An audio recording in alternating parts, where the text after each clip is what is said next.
Assalamualaikum warahmatullahi wabarakatuh. A'udzu billahi minasyaitonir rajim. Bismillahirrahmanirrahim. Alhamdulillahilladzi hadana lihadza wa ma kunna linahtadiya laula an hadanallah. Laqad ja'at rasulu rabbina bil haqqi wa nudu an tilkumul jannah awristumuha bima kuntum ta'malun. Wassalatu wassalamu ala asyrafil anbiya'i wal mursalin wa ala alihi wa ashabihi wa man tabi'ahum bi ihsani ila yaumiddin. Amma ba'du.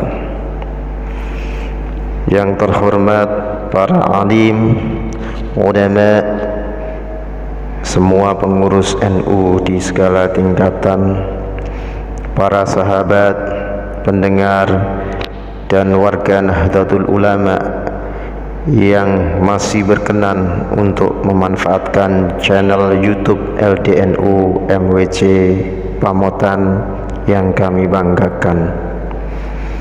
Pertama, marilah kita selalu meningkatkan ketakwaan dan rasa syukur kepada Allah atas segala karunia dan nikmatnya.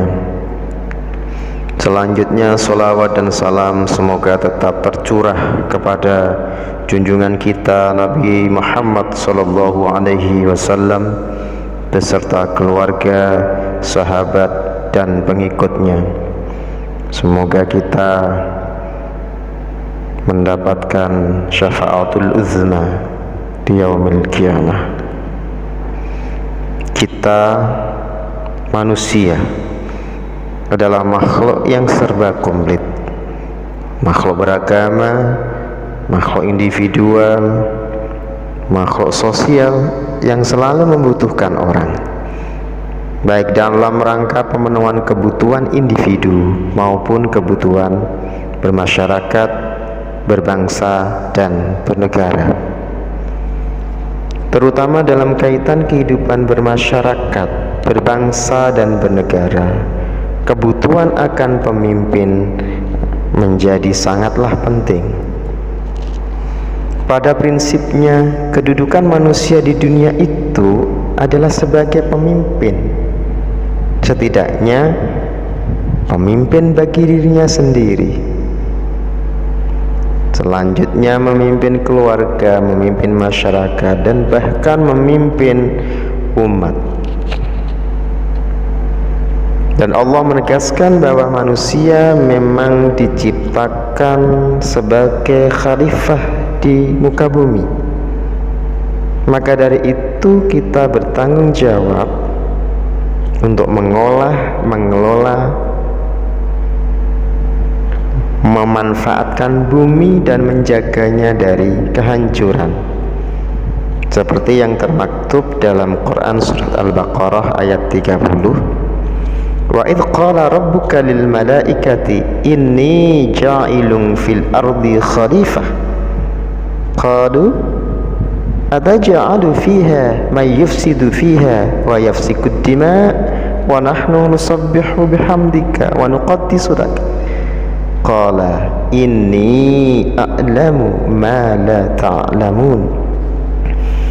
Dan ingatkanlah kaummu wahai Muhammad ketika Tuhanmu berfirman lil malaikat, kepada malaikat, ini sesungguhnya aku sendiri ja'ilun fil ardi, hendak menjadikan di muka bumi khalifah, seorang pemimpin, dalam hal ini yaitu Adam, sebagai wakilku, sebagai wakil Allah dalam urusan pemakmuran bumi dan pelaksanaan hukum-hukum. Qalu, maka malaikat berkata, ataj'alu fiha ma yufsidu fiha, bukankah engkau akankah engkau menciptakan di dalamnya seseorang yang kelak melakukan kerusakan, ma yufsidu fiha wa yafsiku dima, dan menumpahkan dima darah.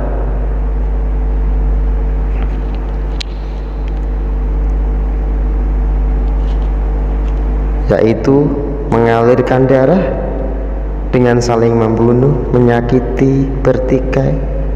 Wa nahnu, sedangkan kami, nusabbihu bihamdika, adalah ciptaan-ciptaan yang selalu bersyukur memujimu, wa nuqaddisu lak, dan mensucikanmu dari segala hal yang tidak sesuai dengan engkau. Qala, Allah berfirman, ini aku sendiri, a'lamu, yang lebih mengetahui, ma la ta'lamun, tentang sesuatu yang tidak kalian ketahui, yaitu akan ada di antara para pemimpin itu para nabi, orang-orang soleh, dan pemimpin-pemimpin yang adil.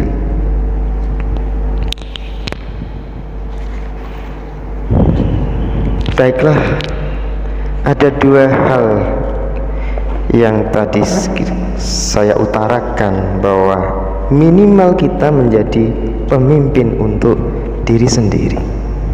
Kullukum ra'in wa kullukum mas'ulun an ra'iyati.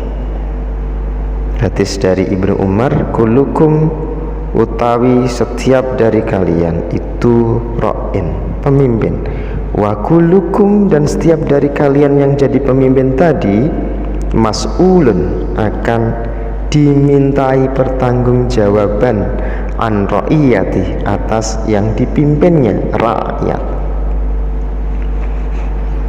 Jadi setiap orang akan menjadi pemimpin minimal bagi dirinya sendiri. Yang menjadi sebuah bahaya besar adalah jika seseorang yang tidak bisa mengatur dan memimpin dirinya sendiri kemudian harus memimpin orang lain. Oleh karena itu, kemampuan mengatur diri sendiri akan memberi dampak besar dalam kehidupan untuk memimpin orang lain. Manusia adalah makhluk yang sempurna, terutama dalam segi bentuk dan elemen penciptaannya. Laqad khalaqnal insana fi ahsani taqwim, dalam surat At-Tin ayat 4. Dan dalam diri manusia itu ada 3 entitas, trinitas yang melengkapinya menjadi makhluk sempurna, yaitu nafsu, akal, dan hati nurani, qalbu.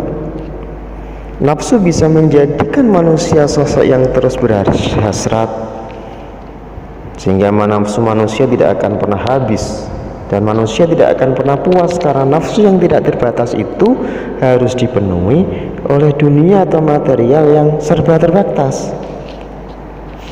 Kemudian nafsu-nafsu itu selalu bersaing satu sama lain dalam diri manusia, dan dalam proses pemenuhan nafsu-nafsunya tersebut, manusia juga dibekali dengan akal.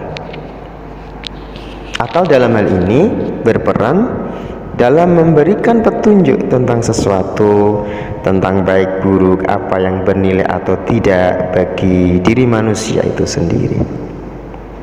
Selain itu, akal bisa menjadikan manusia memiliki kreativitas, dan dengan akal hidup manusia itu akan dinamis. Nah, selain akal, manusia juga dibekali dengan hati nurani atau qalbu.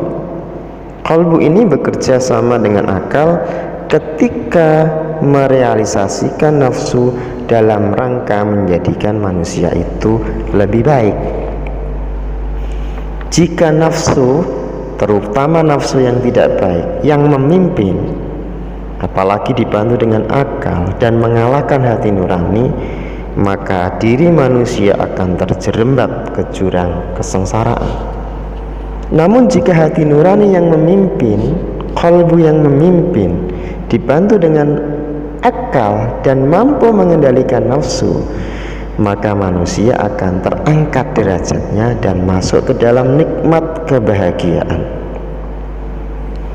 Ada kolaborasi yang baik dan sinergis dengan hati nurani sebagai pemimpin sekaligus supervisornya, akal sebagai mediator dan kreatornya, nafsu sebagai penggerak dan katalisatornya. Nah, disinilah kewajiban manusia untuk memilih pemimpin bagi dirinya sendiri, dengan memilih dengan bijak di antara tiga entitas yang ada dalam dirinya tersebut.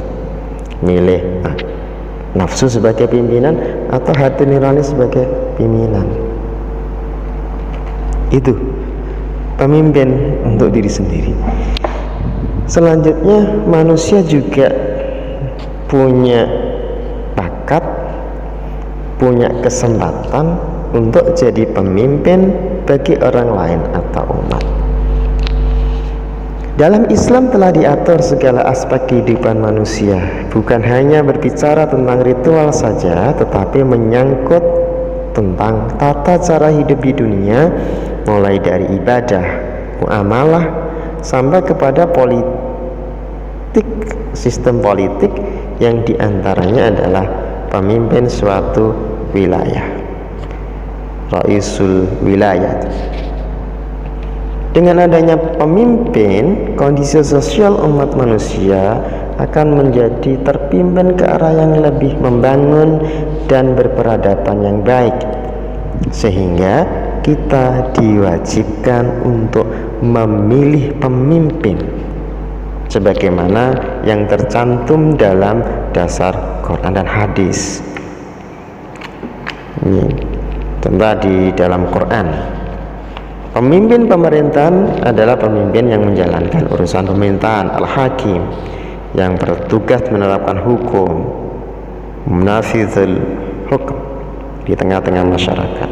Dan dalam konteks ini Al-Quran menegaskan, ya ayyuhalladzina amanu athi'ullaha wa athi'ur rasul wa ulil amri minkum fa in tanaza'tum fi syai'in farudduhu ila Allah war rasul in kuntum tu'minuna billahi wal yawmil akhir dzalika khairu wa ahsanu ta'wila. Wahai orang-orang yang beriman, ati'ullah, taatlah kepada Allah, ati'ur rasul, taat kepada rasul, wa ulil amri, dan ulil amri, pemegang kekuasaan, minkum, di antara kamu. Kemudian fa in tanaza'tum, jika kamu berbeda pendapat fi syai'in, dalam sesuatu, tentang sesuatu, farudduhu, maka kembalikanlah ilallah, kepada Allah, wa rasul, dan rasulnya, kepada Quran dan sunnahnya, in kuntum tu'minuna billahi wal yawmil akhir, jika kamu benar-benar beriman kepada Allah dan hari akhir. Zalika, yang demikian itu, khairun, lebih utama bagi kamu, wa ahsanu, dan lebih baik, takwila, akibatnya.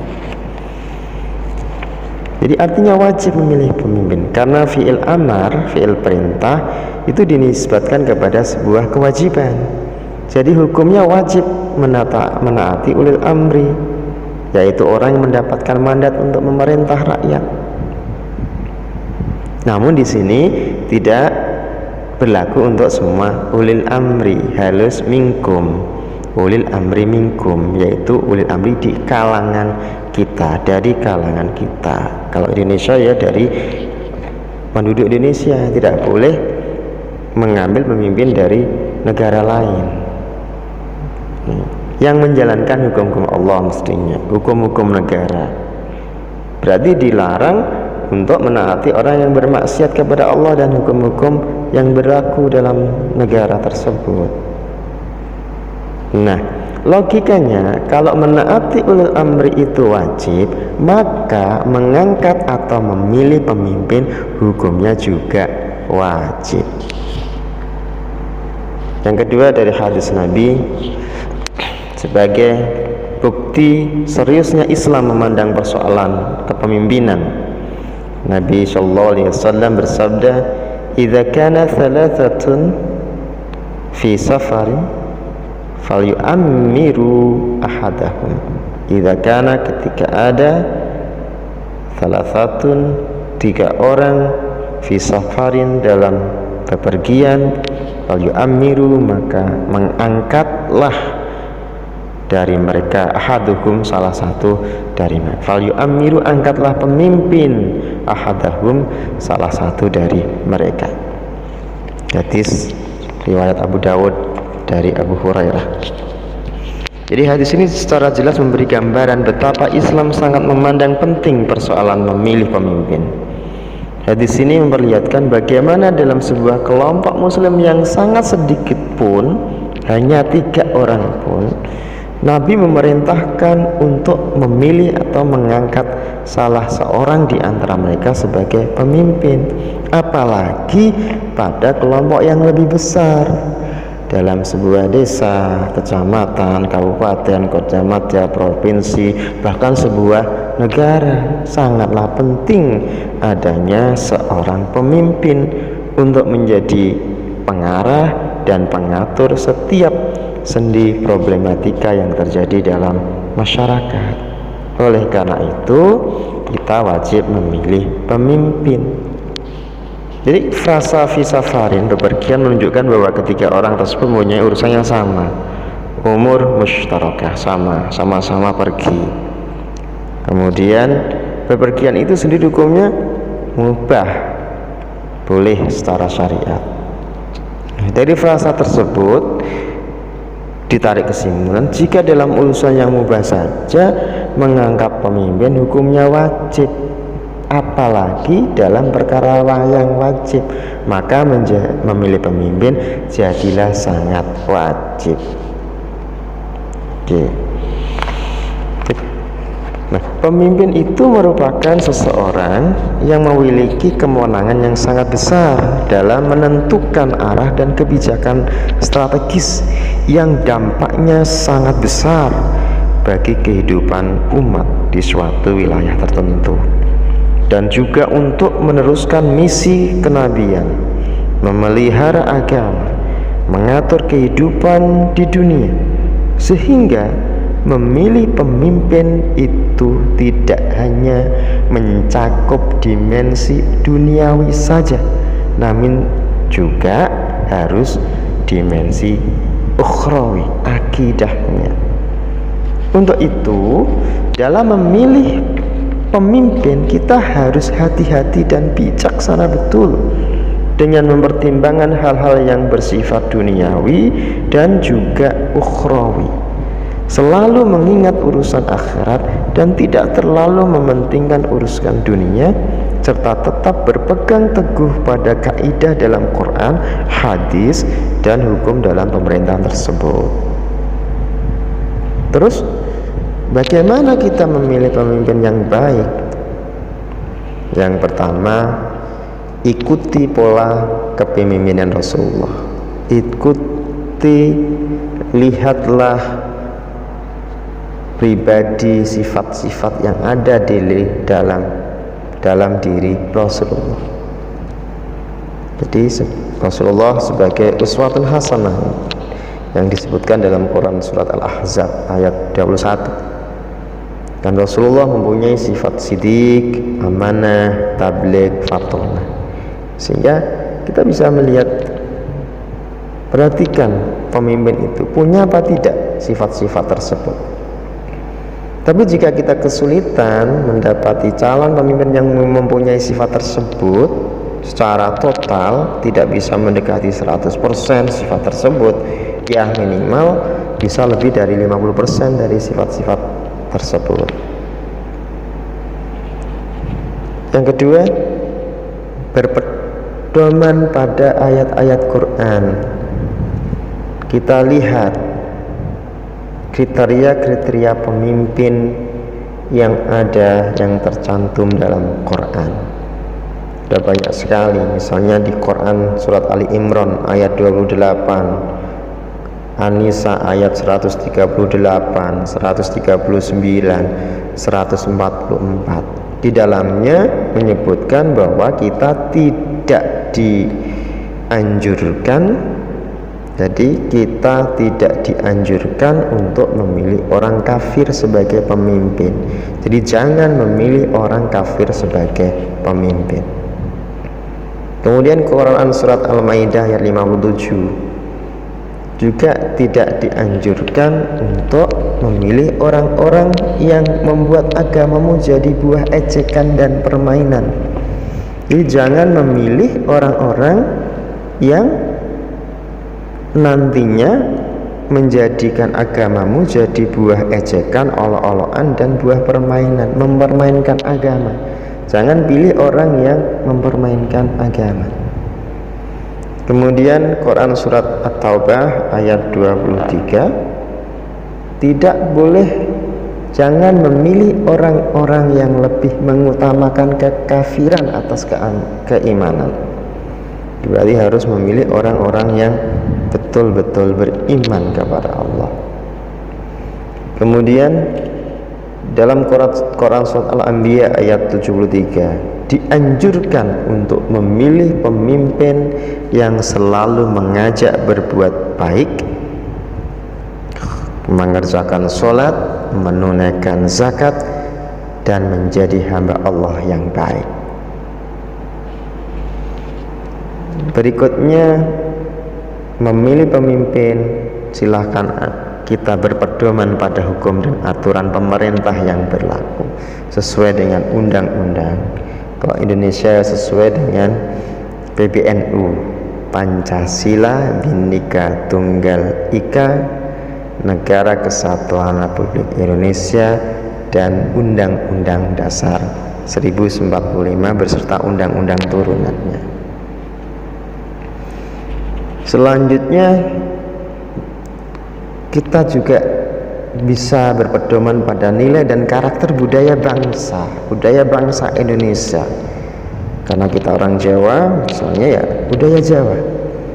Kita lihat di budaya Jawa itu banyak melahirkan pemimpin raja-raja yang berpengaruh dan berjiwa kesatria, yang mempunyai konsep kepemimpinan yang dikenal dengan sebutan Astadasa Kota Maning Prabu. Jadi ada konsep kepemimpinan dari leluhur kita. Yang pertama ada yang Astas, berarti 10 konsep.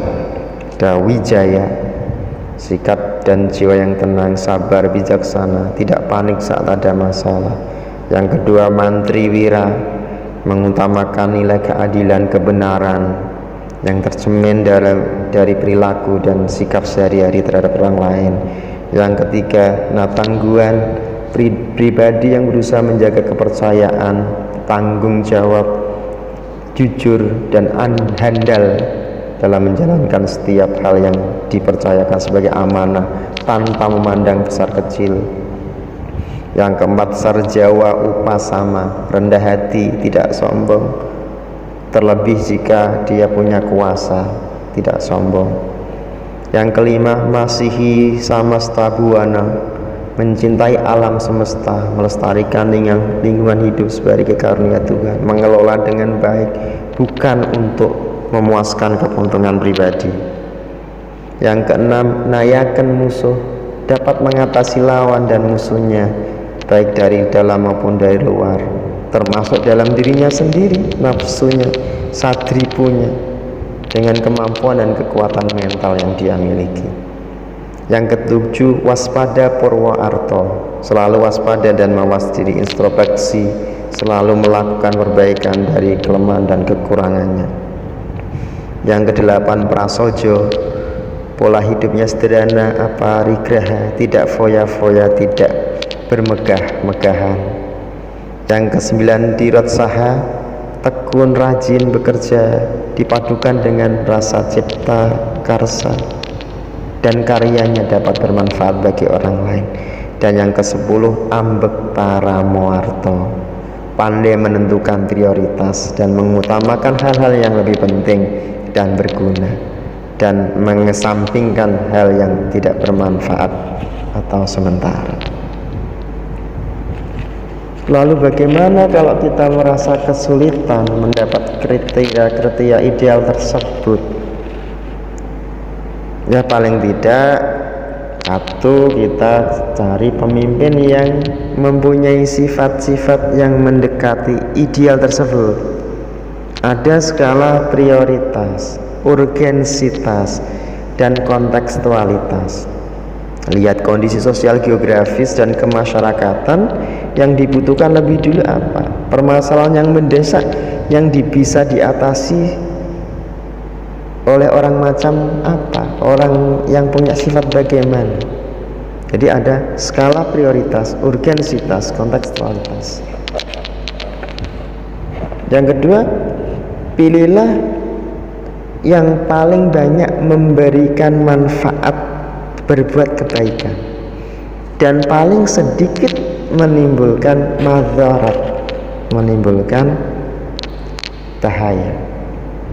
Seperti dalam kaidah syariah, idza ta'arada mafsadatani ru'iya a'zamuhuma dararan birtikabi akhaffihima.